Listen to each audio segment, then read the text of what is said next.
Again, there was a day when the Son of God came to present themselves before Jehovah. And Satan came also among them to present himself before Jehovah.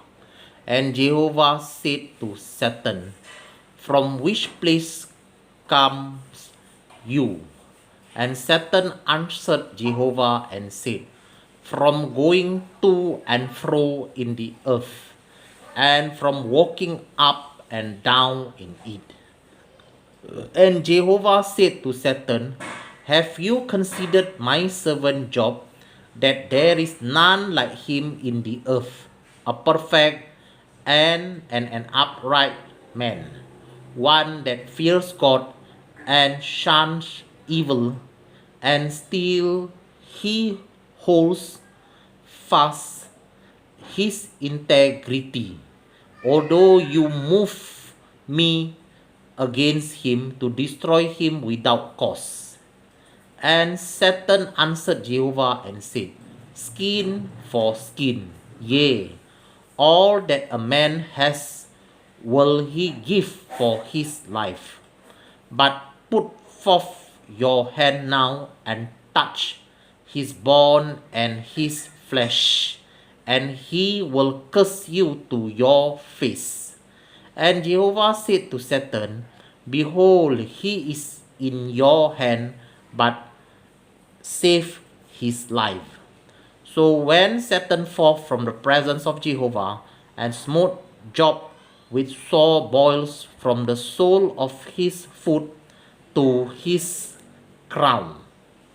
And he took him a potsherd to scrape himself also, and he sat down among the ashes.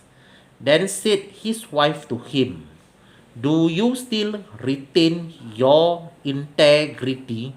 Curse God and die." But he said to her, "You speak as one of the foolish woman speaks. What shall we receive good at the hand of God? And shall we not receive evil? In all this did not Job sin with his lips?"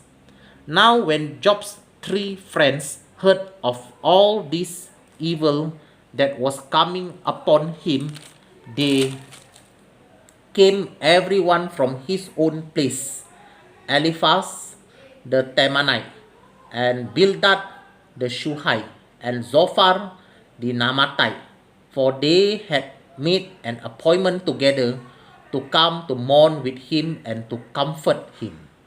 And when they lifted up their eyes afar off, and knew him not, they lifted up their voice and wept, and they rent every one his mantle, and sprinkled dust upon their heads toward heaven. So they sat down with him upon the ground 7 days and 7 nights, and none spoke a word to him, for they saw that his grief was very great. Right.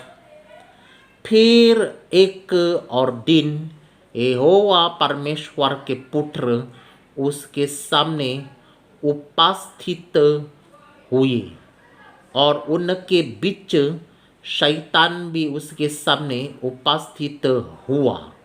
यहोवा ने शैतान से पूछा, "तू कहाँ से आता है?" शैतान ने यहोवा को उत्तर दिया, "इधर उधर घूमते फिरते और डोलते डालते आया हूँ।" यहोवा ने शैतान से पूछा, "क्या तूने मेरे दास अय्यूब पर ध्यान दिया है कि पृथ्वी पर उसके तुल्य खारा और सीधा और मेरा भाई मानने वाला और बुराई से दूर रहने वाला मनुष्य और कोई नहीं है? यद्यपि तूने मुझे बिना कारण उसका सत्यानाश करने का उभारा, तो भी वो अब तक अपनी खराई पर बना है।" शैतान ने यहोवा को उत्तर दिया, "खाल के बदले खाल, परंतु प्राण के बदले मनुष्य अपना सब कुछ दे देता है, इसलिए केवल अपना हाथ बढ़ाकर उसकी हड्डियां और मांस छू, तब वो तेरे मुंह पर तेरी निंदा करेगा। यहोवा ने शैतान से कहा, सुन, वो तेरे हाथ में है, केवल उसका प्राण छोड़ देना।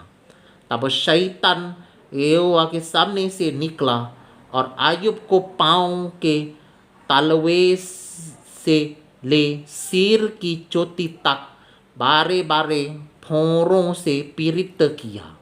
तब अय्यूब खोजा लाने के लिए एक ठिकारा लेकर रख पर बैठ गया।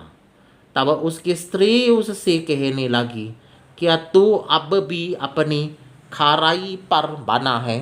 परमेश्वर की निंदा कर और चाहे मर जाए तो मर जा। उसने उससे कहा, तू एक मूर्ख स्त्री की सी बातें करती है।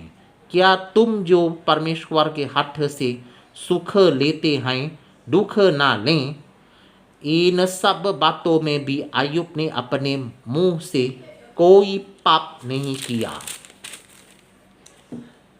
जब तेमानी एलीपज और शूही बिलदद और नामाती सोफर अय्यूब के इन तीन मित्रों ने इन सब विपत्ति का समाचार पाया जो उस पर पारी थी, तब वे आपस में ये ठानकर कि हम अय्यूब के पास जाकर उसके संग विलाप करेंगे और उसको शांति देंगे, अपने अपने यहाँ से उसके पास चले। तब उन्होंने दूर से आंख उठाकर अय्यूब को देखा और उस ना पहचान सके, तब चिल्लाकर रो पड़े और अपना अपना बागा फाड़ा और आकाश की ओर धूल उड़ाकर अपने अपने सिर पर डाली।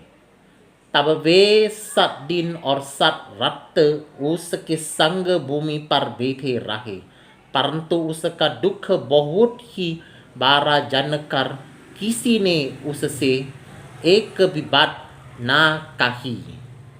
ऑलराइट,